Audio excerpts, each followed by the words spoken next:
I met another guy, and who's now one of my very best friends, Tyler. We started a trucking company, and we started a vacuum truck company. We built it up, we sold it off, and then... Now, how old are you when you start the vac truck company? I believe I was 21 when I did that. Yeah. That's insane to me. Yeah, it was a risk for sure. Yeah, but did you realize it was a risk at the time, or are you just a 21-year-old kid going, man, watch this? No, I was very calculated with it all, and I absolutely had $0 to my name, and, and Tyler at the time, he was 24, I believe, so it was rough, and my grandma... I started with a $15,000 loan from my grandmother, who absolutely had no money as well. So she gave you everything she had. Yeah, it was a gamble, man. It was, and it worked out really good. It really did. Man, that's awesome. And so from that early age, and what do you think gave you that mentality of, man, I'm just going to do my own thing? Was it living out in West Texas, where that's a very common thing? Yeah. And you see a lot of people that maybe live next door to you, and now they've ascended to true wealth, or was it watching your dad own a business, or what was it? Do you think that gave you that mindset at that age? Because 21 is young, dude. So I was born with the sickness called trying to make money at everything I do. And it is. I could have any hobby in the world, and while I'm having fun with that hobby, I'm sitting there thinking, how in the world can I make money doing this? How can I monetize this? So I grew up out west Odessa, right? So there's a lot of chicken out here, a lot of stuff going out here with farming and stuff like that back in the day. So when I was going into junior high, we weren't the most well off. We lived a dang good life, but I wanted the nicest things. So what I did is I started breeding chickens at the age of 12, and that's how I'd buy my nice school clothes and stuff like that, And then I got into dairy cows. Started flipping them in the newspaper at the age of 14. So I've always had it, and I've always just had the drive to build things and watch it grow. Sure. My dad's been the same way, and so has my mom. But we really didn't start doing the whole business thing and and growing it until we just kind of all teamed up together, and that's when it really took off. So at 21, you start a vacuum truck company, which that's an interesting segment of the trucking industry to jump into. But it's absolutely very common oil field need, and if you don't need a whole lot of customers to do really well with a couple trucks. Yeah, no, absolutely. And so you say it's a calculated risk. So what was the name of that company? It was Tyco Petroleum Services. Tyco Petroleum Services. Yep. So you build that up over how many years? Just a couple of years, 2 years. Built it up and sold it. And then sold it. Yeah. So now you do have some money. Yeah. Hopefully you paid grandma back. Oh yeah, she got her money back pretty quick. So, yeah, she did. Did you sweeten the deal when you gave her money back? Grandma still gets money to this day. So man, you got to do that. Good. You got to do that. Yep. So everything, you're back square now. Now you got a little bit of money. Then what? So during that time is when my dad and me and my mom got together and decided we were going to buy my dad's partner out. Well, his partner wanted to keep the rigs, and we kept the tubing testers and scanners. Okay. And we started Stealth, and that was in 2011, and that's when we teamed up, and we're a hell of a team, and we grew that thing together, and now we're one of the biggest in North America at what we do here at Stealth. So we're really proud of that, pride ourselves on it. Branched out into several different divisions. Got some big things coming next week for Stealth that we hadn't really talked to anybody about, but it's going to be pretty phenomenal. So, man, that's amazing. Yep. And so you went from the vac truck. You take that, you partner with your family, which, I mean, there are real horror stories with that. Yeah, absolutely. But, I mean, but there are also these kinds of stories. Absolutely. So, to me, I always thought, why wouldn't I partner with my family? Yeah. I mean, if I can't trust them, then who can you really count on? And so then you guys start Stealth, which is blown up, man. Yeah, I mean, Stealth is awesome. Appreciate it. And I first came across you. There was a picture of you at Aaron Marquez's house. Yep.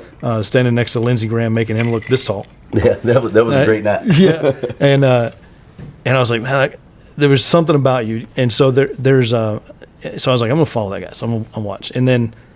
Man, just it was always very intriguing to me, your backstory. I didn't really know your backstory, and so then what's interesting though is that even at the age of 12, you were like, man, I'm gonna do something, right? Yep. And it was that mentality that I had. There's this stuff that I want, and I'm just gonna figure out a way to get that. Absolutely, and that's what it was. I had the hunger for the nice things, and I wanted to figure out a way to get it. But now it's not so much that. My thing is watching things grow, helping people grow. And I absolutely love that. So now I have this deal. It's open door policy, and I have that with my employees at every company. But it's also with just your everyday people who have an idea and want to start something. And that's how I've started several businesses.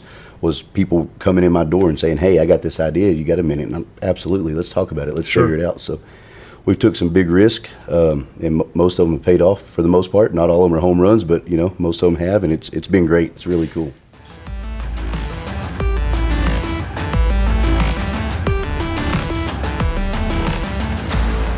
So building teams around problems to solve a specific problem, I began to learn how to do that at a very early stage in my career, and it is true to say that that was all luck. The opportunities were luck, and I had people that seemed old to me at the time that were my age now that they gave me those opportunities. Right. Like the baby engineer, like 98% idiot and 2% something, some other creature, right. And so Less idiot. Yeah, exactly, yeah, precisely. And so I had people early on in my career who said, "Mush, you go do this." Yeah, And for whatever reason they said that, and so that gave me lots of opportunities to do that. And I had some along the way as I was learning to sort of construct teams and take on problems, etc., that now help me today. I had some like monumental screw ups. Like I am talking spectacular, I should have been fired screw ups. And one of my favorite stories is so one of these experiences, I think I was in my early 20s, still like maybe 24 years old, and I had a project to replace a heat exchanger that's on the side of a distillation column. And anyone that's been in the refinery or the chemical plant environment knows what I'm talking about. So I made a mistake in some measurements. Okay, and so this heat exchanger went out for like 3 days to get its repairs, and it came back. And keep in mind, the economic penalty was like hundreds of thousands of dollars per hour. Sure, like, this is like you're burning cash. You are burning cash, and so and like the CEO of the company knows, D2220's heat exchanger is out. He's getting briefed on when that's back online. Right. Yeah. He's wondering like what idiot did they give this job to? Well, that was me. What's a mush? What's a mush? Yeah. We shouldn't be employing something called mush. And so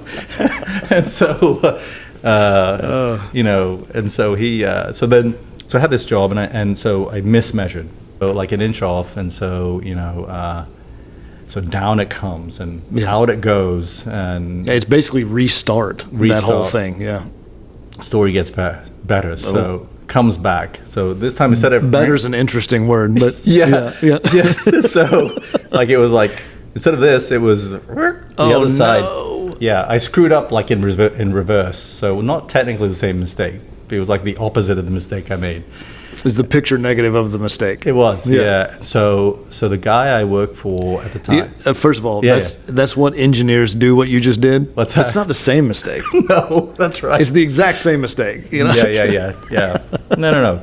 Opposite, Justin. Yeah, different. Come on. It's a completely different. Let's mistake. remain technical here. So I apologize. Yes, that's okay. And so, like all the engineers out there, like Mush is right. Yeah, he's absolutely right about that. Absolutely right. Yeah. Yep. And so, he's wrong in magnitude the same way, but in direction not.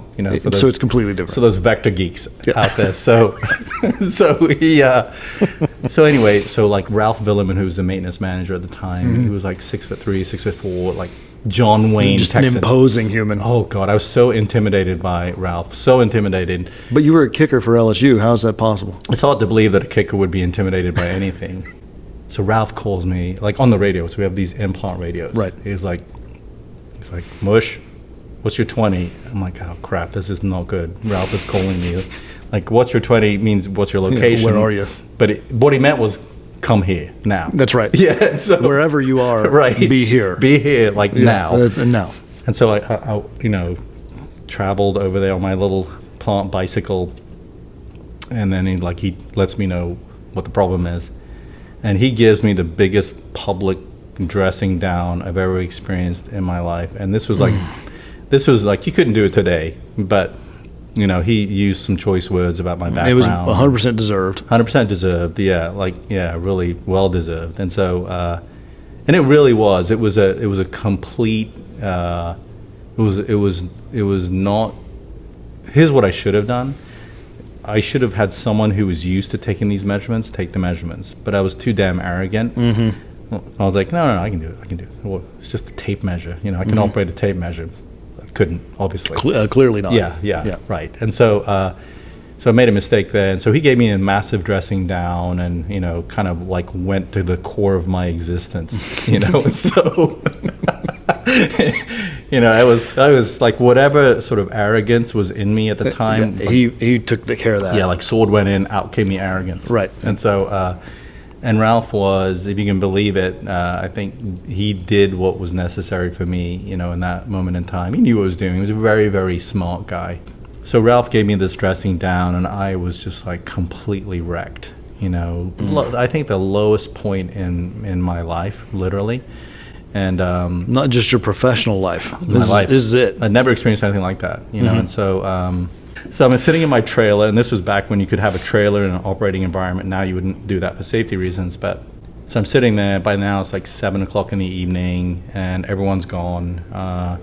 And I'm like, oh man, I'm getting fired. I just know it. What am I going to tell my parents? All this stuff. And so the door opens to the trailer, and I hear footsteps. I'm like, well, here it comes. Here comes the firing. That's right. And so Doug Mathera, who was the plant manager, came in, and Doug was, I think, like the son of a West Virginia coal miner, and didn't say a lot. When he spoke, those words were like really went through you. He was very efficient. He was very efficient with his words. That's right. And so. So Doug came in, and he looked at me and like slouched in my chair, and he's like, "What's going on, Khan?" And he never called me by my first name; he always called me Khan, just to be extra imposing. Sure, yeah. And so, I told him what happened, and of course, he absolutely knew. Oh, he knew what happened. He knew what happened, yeah, for sure. He knew the first time, and he definitely knew the second time. Right. So he probably heard Ralph yelling from his office at me. So I told him. And Doug could see I was clearly upset. And Doug, and this is such sort of a dichotomy of experiences. And as I think about it, this was beautifully designed for me at the time. Right. So we had Ralph, who gave me a dressing down, but not with malice, if you can believe that. But it was the appropriate dressing down, like at level 10. And then Doug comes in, and he looks at me, and he said, "Don't worry, I'd buy Khan stock." That's all he said, And so, and immediately, I had like the rush of confidence. Like, here's a guy who I just absolutely admired and respected and worshipped in many ways, saying that he would buy Khan stock. Like, he would buy stock in me. And the message that he was telling me at that time was like, "Hey, man, you're down, but I'm a buyer of you. Yeah. I'm an investor in you." Yeah. I think back, and as I have thought back about that experience a lot, that's really what it was. And so I think a lot of people would be lucky to have those experiences that I did, and I was given those experiences. I didn't create them. Sure. And you're sure he didn't mean like Khan's Electronics? He could have meant that. I mean, that really has like crushed this entire multi-decade vision I have now. So now that you mention it, maybe he was like being literal in a different way. So yeah, thanks. well, Yeah, sorry there goes my confidence. Well, I'm shutting alchemy down. That's right. it. Well, you're welcome, I guess. Yeah. Good successful podcast. Another business crushed and another soul decimated. The alternate reason I started this.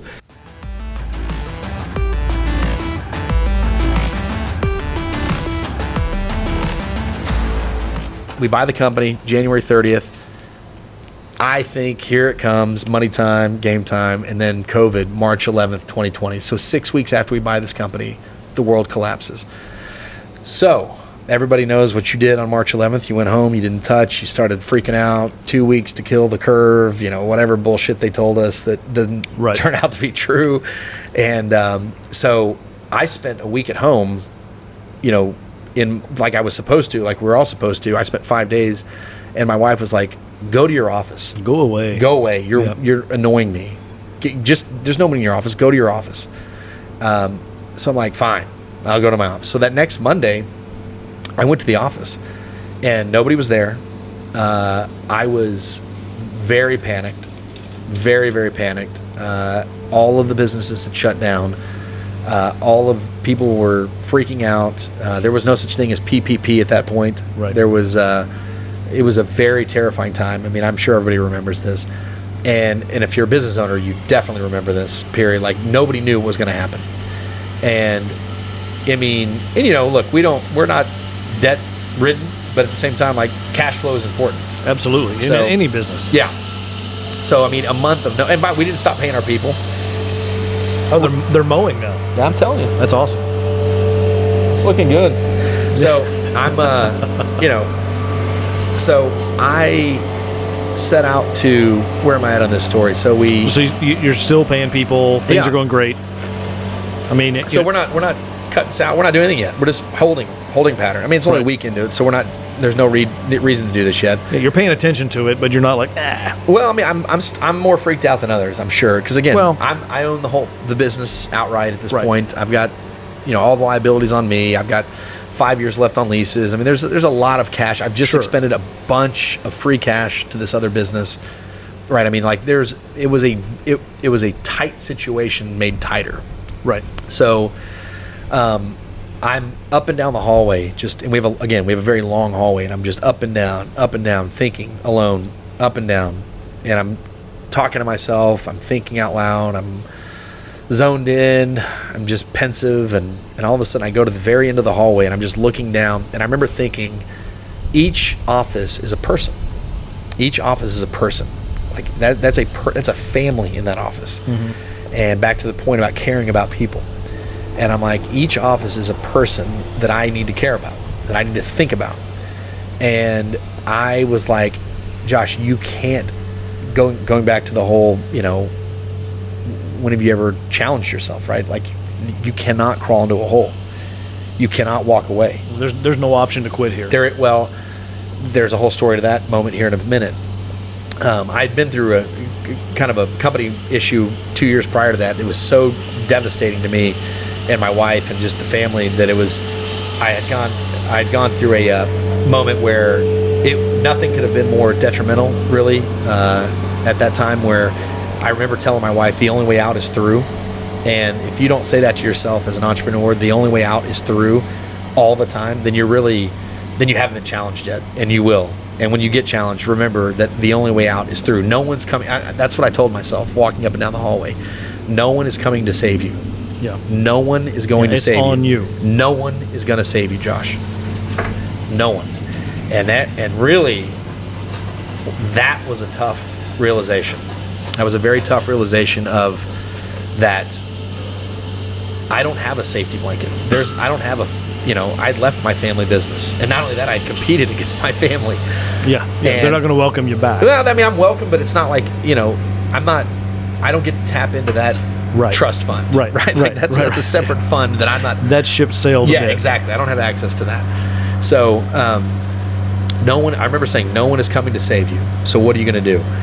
And then I think all these were out loud. I say these things out loud. No one is coming to save you. What are you going to do? And then I said out loud, what are you going to do? And I said, this one could kill you, meaning killing the business. Yeah. And I said, this one could kill you. And I go, and I want to be very clear, all of this was out loud. And I said, this could kill you. What are you going to do? And I said, if this kills you, you're going to go out fighting. So be prepared to fight. And then I immediately flipped from woe is me to how are we going to fight? What am I going to do? What does fight look like? What does fight look like?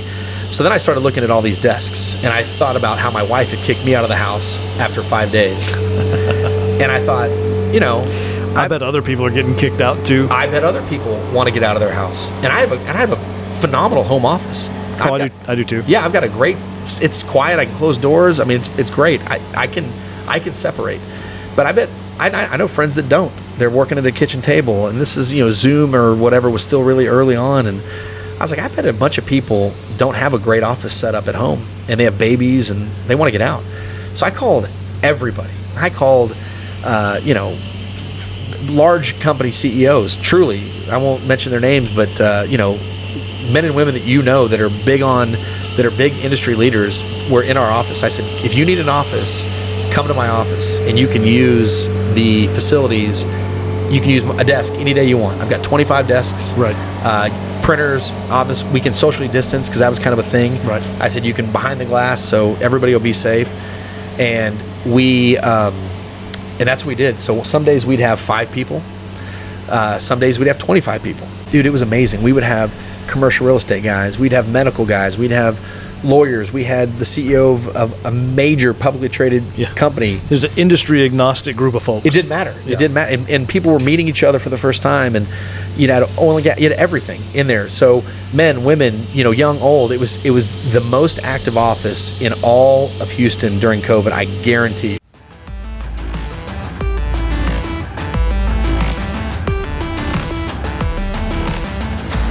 How did you get comfortable with, like you said, burning the boats and taking the island? Like, how do you get comfortable? There's only one way to do that. There is no comfort planning. level. You just have to take that deep breath and just jump, because it was at that point where we're saying, I could be doing this better, more effectively, for a better purpose. And the only thing holding us back is just that one decision of saying, okay, I'm going to wing it. I'm going to do it myself. And we did have to come to terms with, like, you hear all the stories and it sounds like so exaggerative when people are like, oh, you have to be willing to face bankruptcy, you've got to be willing to do this for entrepreneurship, but it's like so factual. Yeah, sure. Like, take that so seriously, people. Yeah. If you want to be an entrepreneur, it is going to be like the worst day of your life every third day of the week, because shit changes like that quick. But also, like, there's been times where, we think to ourselves, okay, we have this many days left until, funds are running low and we've got to think of other options. And so it's like every day is just a fight to get to that level. Sure. And then to build it up beyond that, because we have so many friends who are so deeply ingrained into the business plan and so supportive and involved that it's not just our plates that we're thinking of. Like, when we're doing business, we're like, oh, I've got 10 plates to feed tonight because our buddy and his daughters and whatever it might be. So that was kind of like what was our pushing factor, was that it's not just us. Yeah, and it would be like easy to come up with excuses not to do it. So easy. But the thing that's easier than that is like when you burn your ship, like, you're going to be in the water for a minute until you get on the beach. It's like while you're drowning in that water, like my Jeep, we almost lost my Jeep. I literally did the payment one day before they had to elevate it the next one.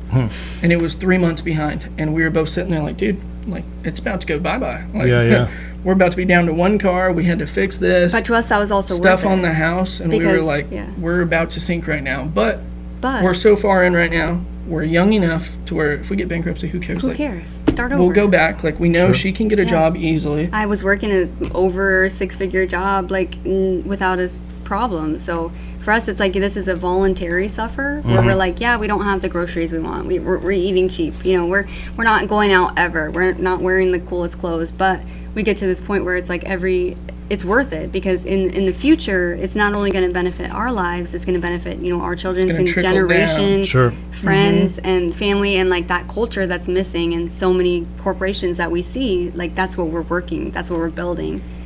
So what are you doing now? And what, tell the ZFIS, and that means something. I'm sure of it. Oh, it does. I don't know if we're podcast ready for this, but I guess it goes with the spirit of things. Sure. The ZF stands for zero fucks. Clearly. When you're at that point where you're at your lowest, you're at the bottom, and you don't have a choice. I mean, what's the choice? You give up or you get up. And so for us, it's like you just have to get to the point where you don't give any fucks and make it happen. Right. And those things are just trivial compared to where you're going. The failure is zero option. Yes, It doesn't even enter. It's not a factor at all. No, it's not a choice. It's not a consideration. So that's where the ZF comes from for ZFIS. And then the nonprofit that you guys have, tell me a little bit about that. This is Olivia's baby, so this is going to be... Right. I was already taking a deep breath and prepping. You had your chance to speak. Now just hang up. Yeah.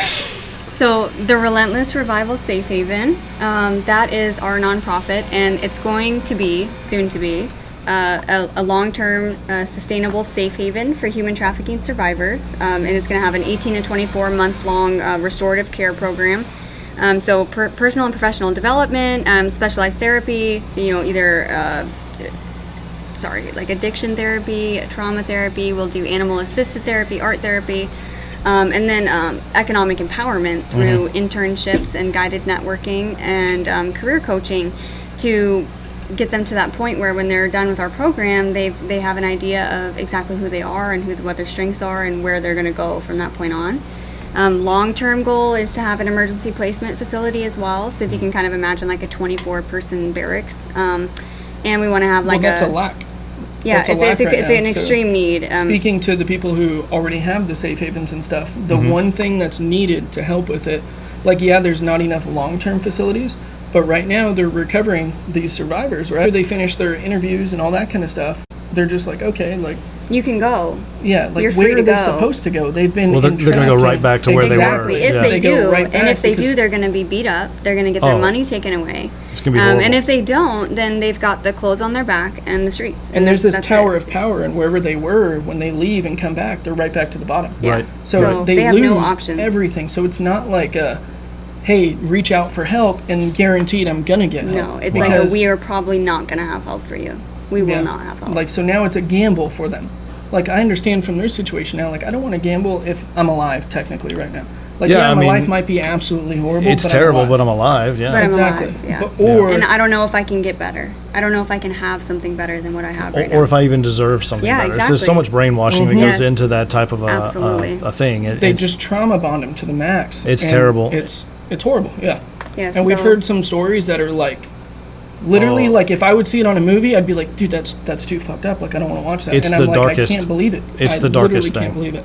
I used to live next door to an FBI agent that was a cybercrime Yeah. agent, and I didn't even stop to think about what he dealt with until he and I were talking one day, and I was like, "So what do you just deal with, like embezzlement Yeah. or whatever?" He's like, "No, man, like kiddie porn," and I was like, "Oh well, never mind then. I never want to talk You're about it." dealing with the people that have to hide from the public. Right. The It- ones that go, to the cyber world. His, to do his what they point need that to he do. made to me was, imagine going into a home of someone that you've never been in their home, and when you walk in, you just feel it is a gross place. And he's like, you know, Yeah. Your that skin something's crawls. off. that Your it skin just crawls. feels gross in that place. And so, man, that's amazing. I think it's sadly something that is needed, Yeah. right? But, Yeah. but it's great. And so those three things will go together. They'll complement one another. And one thing I've noticed about entrepreneurs, I've said this on another episode, is that entrepreneurs tend to be some of the most giving people. They always, it's like, oh man, we're going to give back. Yeah. And It's hard to give back when you're working under somebody. It Maybe is. you're not making enough, or you don't have that ability to direct money or direct Your energy, yeah. Yeah, especially energy, because that's really what it is. It's most often it's like It is energy because It by the time you is. get to the point you can give back, how much energy have you given to get to that point? Yeah. a lot of it. Exactly. For sure. So you finally get to that point where you're like, hey, I can give back. But But I have I'd rather nothing left relax. inside of me Yeah. to even Right. care about anything at this Right. moment.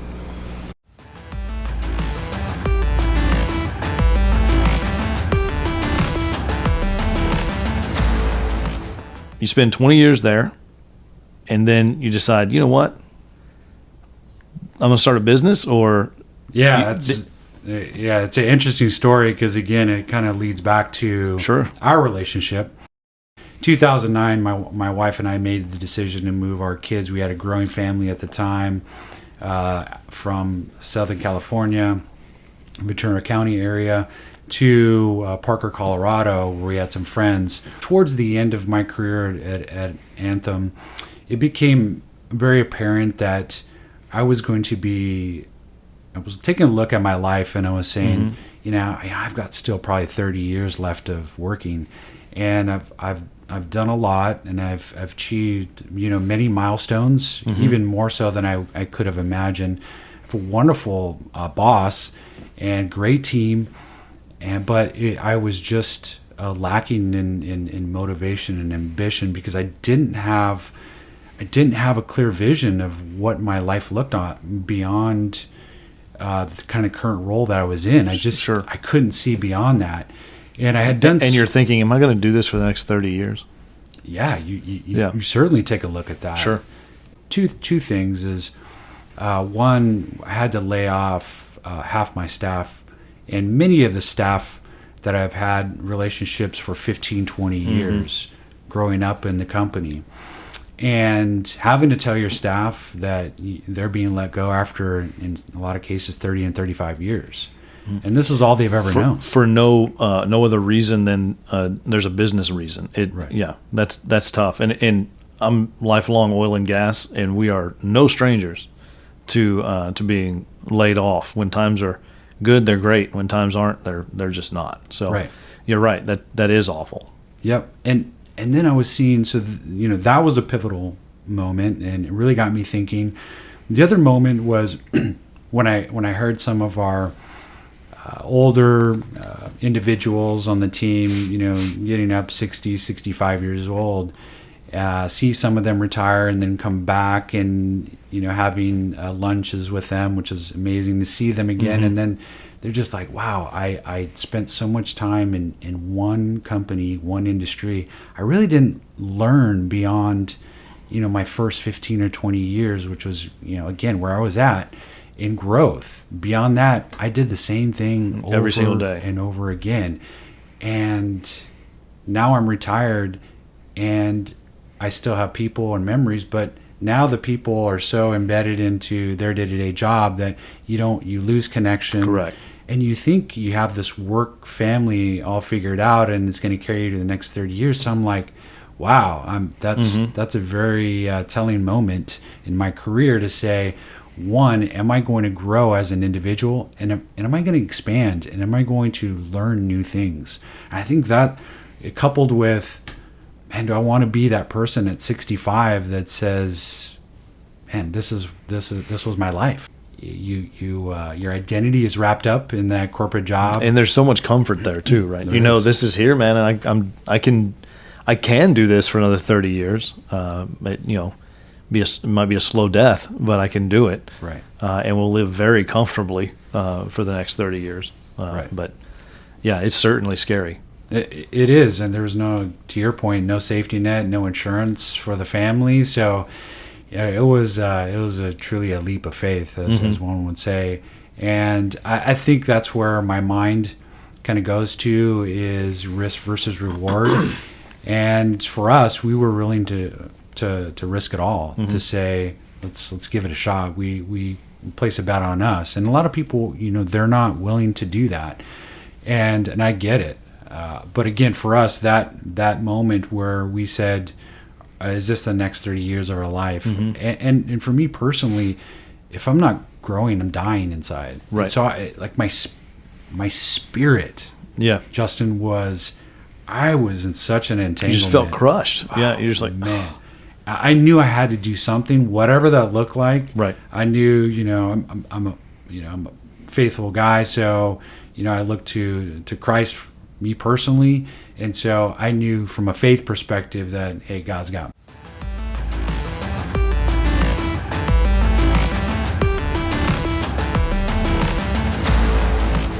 This is the example I have, very personally, of why it's not a great idea in all cases to burn your ships. And it's, had I had the ability to leave the Army right then and there, I got the entrepreneurial bug, this was it, this was the future, let's roll, baby, I would have fizzled out. right. Because there wasn't the money coming in to do the thing, because it didn't make sense economically to do 5 years ago. Right, so what the Army allowed me to do. And to your point earlier, the market wasn't ready for that anyway. It wasn't ready, which is like the error number one is, you're taking a huge risk to do stuff when the market is ready. In general. Yeah. And so that's a big risk to just survive when the conditions are perfect for you. If you're taking a bet on a bunch of future technologies that you're tied to, one of those shits, you're done. It's a horrible idea. There's gonna be all these future technologies, and we're gonna make them work all together. Right. But they don't exist yet. But promise it'll work. Right. Like that.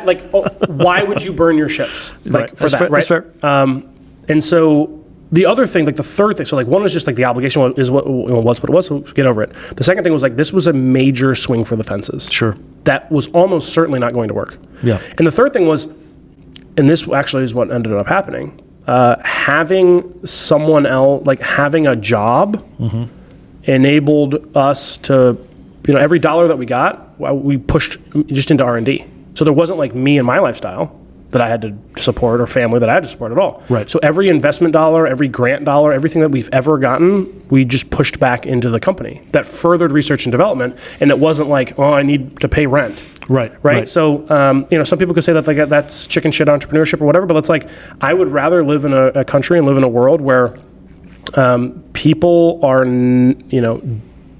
don't take that one swing for the fences, strike out, and then like kill themselves or like never think about entrepreneurship again. Like, because the failure rate is so high, like how do we, if we have to fail, one, like let's try not to fail. But then, let's just, beyond that, it's like, hey, how do you have more people swing for the fences? And then if they strike out, like not starve to death. The gap between, you trying to swing for the fences and do the startup life and versus like the opportunity cost of, you working for the man is huge, right? So it's like, maybe you could go and make $100,000 working for the man, and you're not going to do that. So you're going to do the startup world. Okay, well, now it's that other version of you 1 year later is $100,000 richer, right? And that's not only are you not making any money, you're burning money, probably personally, right? So now that delta might be 150K, and then you're going to do it for another year. Oh, and that's 300. Yeah. Right. And now you're at 300, and now it's not cumulative; it's additive at that point. Exactly right. And then there's also like a lot of other costs to entrepreneurship, like buying a house. Sure. When you tell anyone that's not in the startup community, like you're an entrepreneur, that's code for I'm unemployed. You know what I mean? Like that's not a thing, right? Like you can brag to your friends and post on Instagram or whatever. They're like, oh, I'm an entrepreneur.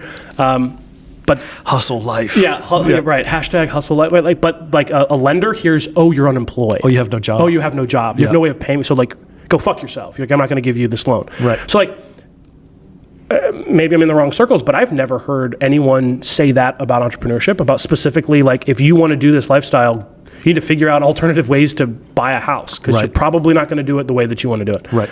And so like, that's just like one of 1,000 examples. So now that this delta is growing at year 2, and then you fail. Yeah. Hard. You burn out, mental breakdown, whatever. That's not even talking about like the family stuff. Like maybe, your wife leaves you or husband leaves you or whatever the hell. And like, now you're starting back from square one. But the trajectory now is just kind of, between your other self is just kind of separating. Yep. Because now you've got 2 years of corporate or whatever, 5 years of corporate experience. Now you're getting, groomed for whatever vice president, blah, blah, blah. And it's like, it's diverging. Even if you can make it work, you don't have those bones. You don't have that foundation. Like even if you're a successful entrepreneur young and maybe multiple successful time founder, you still might have a little bit of imposter syndrome in you. I think I would advocate for first of all, do a better job of figuring out people want what you're pretending to do or sell or make or whatever, right? Mm-hmm. It seems like a pretty reasonable starting block, but especially in the tech community, I've found like there's so many startups find a solution and then go looking for a problem. They get wrapped up around a thing and then they're like, oh, this is going to save the world. And then like, they don't show it to anyone. They go away in their ivory tower, right? And there's like a lot of mental masturbation that happens, and then they pop out, and like no one was interested in what because like, or 2 people are, right? It's like, well, okay, well, turns out like that wasn't super important. Yeah.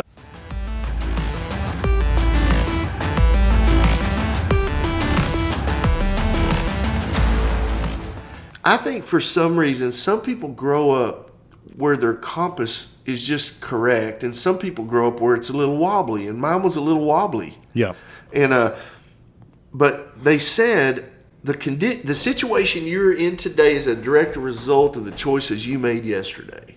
And man, pretty basic stuff. Right. Earth shattering for me. Earth shattering, mind blowing. Blew my mind. You'd never even considered that. No. I was just somehow a victim to this, or I was just floating through. I didn't really think about it, but when it was just really clear, it's like, wow, I am responsible for this. So then I thought, okay, well, and I used to have this whole thing wrote up about this, right? It's just kind of a fleeting thought, but I said, well, if what I did now is creating a trajectory to my future like this, if I make a different choice, I can alter my future. If the condition I'm in today is the result of this decision I made yesterday, if I make a different choice today, I can alter my future. Yeah, if my condition is a lagging indicator, I can fix that. Yeah, so then I start saying, okay, that's future 1 if I don't do anything. Future 2 is if I do this. Future 3, future 4, and then all of a sudden I just opened up an array of endless future possibilities. Because if my actions create the future, and if I have control of that, then I can steer and go where I want to go. Yeah, the Waller multiverse. Yeah. Like, I'm going to give you an example. Today you see me in a T-shirt. Yeah. When I go to work in an executive role, I put on a button-down shirt with a collar. Mm-hmm. Okay. Do you know why a collar's on a shirt? No. I'm pretty sure it's to hide the colored ribbon that you tie around your neck, called a tie. Yeah. I can't understand why I have to wear a tie, and why do I need a collar for a tie for an ancient ritual to wear a silk ribbon around your neck so you couldn't be offensive so they could yank you.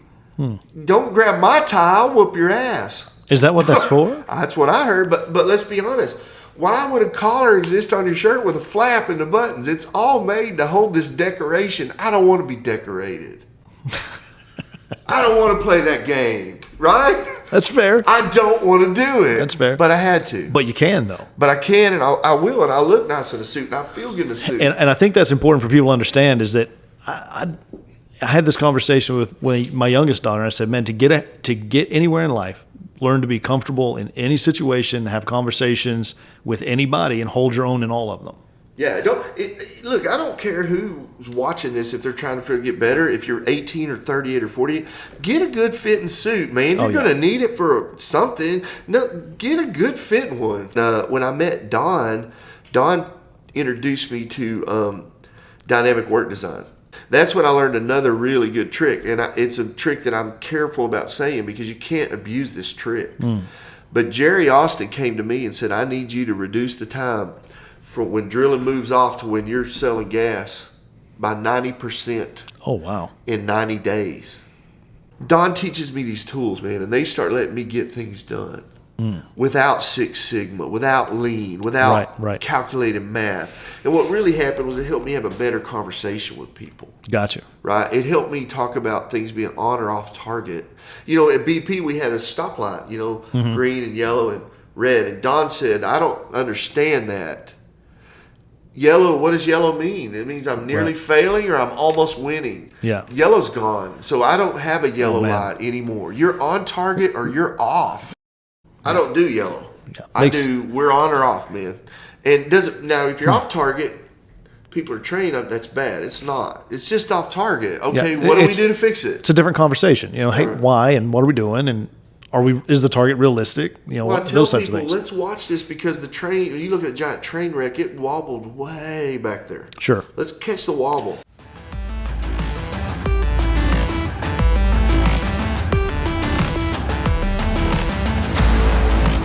You go from 5 guys sitting around a whiteboard to, okay, we want to be in manufacturing supply of downhole tools, maybe some services, and then now you're doing $80 million acquisitions. So how does that journey happen? Yeah, so Warburg is different in that they're not a traditional private equity company. What they do is they look for leadership teams, and then what they do is if you get to that point where they say yes, they give you what they call a line of equity. Okay. And that's what you would be kind of authorized to spend up to, right? Yep. I think our initial line was like $325 million, which is, I remember when they said yes, and we were talking. It's like, can you believe that somebody gave us $300 million to go spend? Like, what? Who would ever do that? Do this? Good grief, man! I'm questioning their capabilities at this point. Yeah, that's right. We had a couple of near misses. And then we finally closed on the first acquisition was Tercel. And I remember the day we did it because it was Cinco de Mayo that we signed the paperwork. Nice. That was 2016. That was the first acquisition we did. And then it really took off. We did, our 3 biggest ones were Tercel, Logan Oil Tools, and then Topco. So was that always the plan when you guys started? Okay, we want to do obviously downhole tool manufacturing, supply, some services, whatever, but we are definitely going to be actively looking to acquire.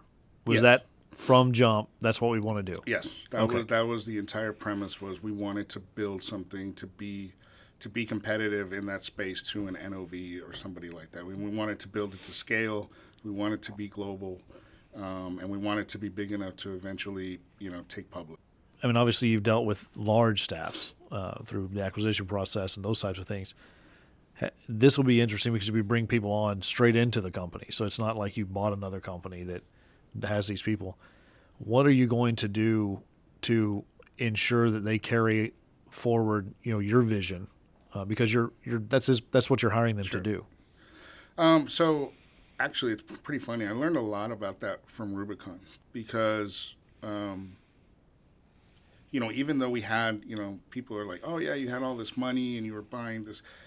Yes, we were buying companies, but other than the 3 largest acquisitions we were buying small companies, and we wanted to do things kind of a different way. So, being an entrepreneur and bringing people into a small company that doesn't have resources, you have to find that right person. And I remember we had a number of people that we would hire at Rubicon that would come in from Schlumberger and all the big 3 or 4. And I would always tell them, it's like, this is different. Like, Yeah. You don't have a staff to go and create like, oh, I want a new PowerPoint presentation for this product or that. It's like, you have to do that. Yeah, you do that. You don't have a database. Like, I'll give you the resources to do it, but in terms of the data, but like, you're going to have to go create this yourself. Right. And people would always say the same thing. Oh, that's why I want to leave a big company. I want to be part of something that I can be from the ground up, and I want to be able to create that. But then they get into it, and they're like, well, where's this and where's that? You're like, you have to go do it. Go build that. And they're like, oh, like, you were serious. It's like, yes. Yeah. Dead serious. So I got a lot of experience in that, and I think that's going to help me with the people that I picked for bits, because you have to have people that can do it themselves, that they really are, they're self-motivated, and they want to be able to do what it takes to kind of get that done.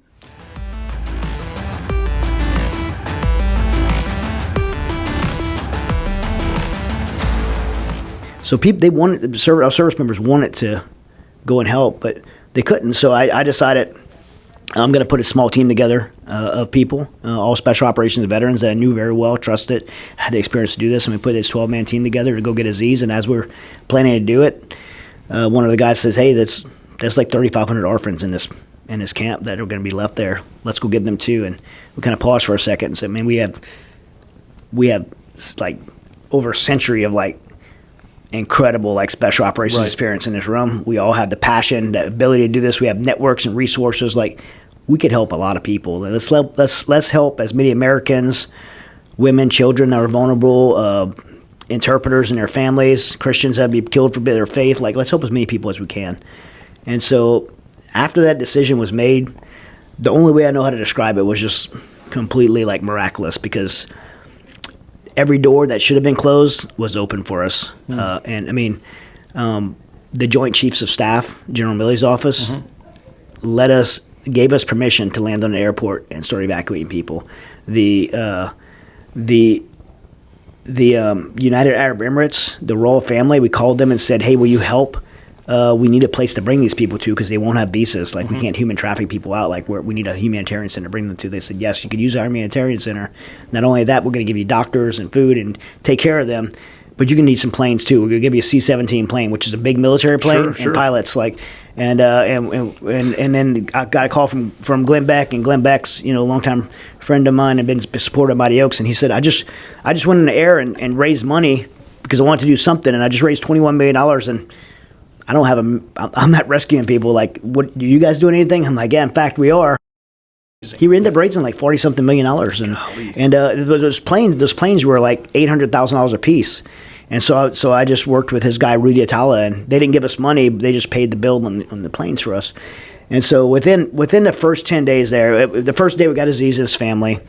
We got about 180 people. The next day we got like 800. The next day like 1,000. It was all a blur, because we felt like if we stopped for like 5 minutes or even 30 seconds to sleep. Right. Like somebody's going to lose die. people. Yeah. It was that fast. And we had our ground team going outside the wire, getting people. It was all coordinated. Everybody we brought out, by the way, was vetted. Our list was vetted, and then they went to Abu Dhabi where the State Department moved. So we didn't bring anybody unvetted to the United States. Mm-hmm. Our government did. Tens of thousands. Sure. But everybody we brought had to be vetted because we're not the State Department. Right. And so we had an amazing team doing that process, running our manifest by Joint Chiefs. It was just incredible how everything went perfect. Any one of those things would have went wrong, and we would have, had people killed, or we wouldn't have been successful. Would have been shut down. But everything just went perfect. And at the end of that first 10 days, when the Abbey gates blew up and 13 of our service members were killed, and they started welding those gates shut. We didn't know how many people we got out in that 10 days, but we ultimately tallied it up, and we had got 12,000 people out. Wow. And we made a decision in that moment that we couldn't leave. The U.S. military was leaving. The troops were not wanting to leave. It was embarrassing for them. I mean, watching them evacuate our embassy, pull down our flag, and evacuate that embassy like Saigon. It was terrible. And our troops were. One of the things our troops were forced to clean the airport for the Taliban, clean the toilets, and for the it was just so disgusting. We were so mad. But one of the things that we knew is we couldn't leave because the news was saying, and the White House was saying, there was 100 Americans there. Yeah. And I knew being on the ground that there were thousands of Americans still there. And 100 or 1,000, it doesn't matter. Like, the United States has a promise to American people that we won't leave you behind. Not one person. And the world I come from in special operations is like literally we will scorch the earth around an American to get them out. So I could not consciously leave, and our team couldn't either. We chose to stay. We were flying people out of remote airports through a coalition of a lot of other nonprofits that worked with us, some great nonprofits, not just ours. And we got about another 5,000 people out. And that's kind of how it ended for us in Afghanistan. And now we're in Ukraine, doing the same thing in Ukraine. We were able to rescue Benjamin Hall, the Fox News reporter. Mm-hmm. I personally drove out Pierre, the cameraman, 25-year cameraman from Fox News, his body, to get him back safely to his wife, Michelle, who wanted her husband. Sure. And then we've rescued a lot of people, and now we're bringing our Mighty Oaks team out to the front lines and providing resources, supplies, training, and ultimately our biggest thing is our spiritual resiliency program for those troops, because they're mentally and spiritually, like, for the Ukrainian troops. For the Ukrainian troops, they're hurting, and and they're just trying to defend their homes and their families and their freedom. And most of them aren't professional soldiers; they're just normal everyday people that are just defending their homes and families. I want to say something to say the heart of all those people is Sea Spray, who I mentioned earlier. Special forces guy and one of the premier government intelligence agencies, just probably one of the most qualified guys on our team to do particularly precision rescue operations. Not probably, he was the most qualified guy. And I was together with him. We've been doing everything. I did 10 trips to Ukraine since February, since the invasion, and he's been with me every time. And we were getting interviewed, and it just really just gives the heart of everybody that was involved. He was asked in an interview a question that we always been asking: why are you doing this? Right. Like, why are you helping these people? You don't know these people. You could die, like, and you don't even know these people. This isn't your country. Why are you doing this? And he said, kind of what we always say is, because it's the right thing to do, and it's the right thing to do to help people that can't help themselves. And if you can, you should. And then the reporter asked another question that I hadn't heard asked before, and this is his answer. She said, "Is it worth it?" And he said, "It doesn't have to be."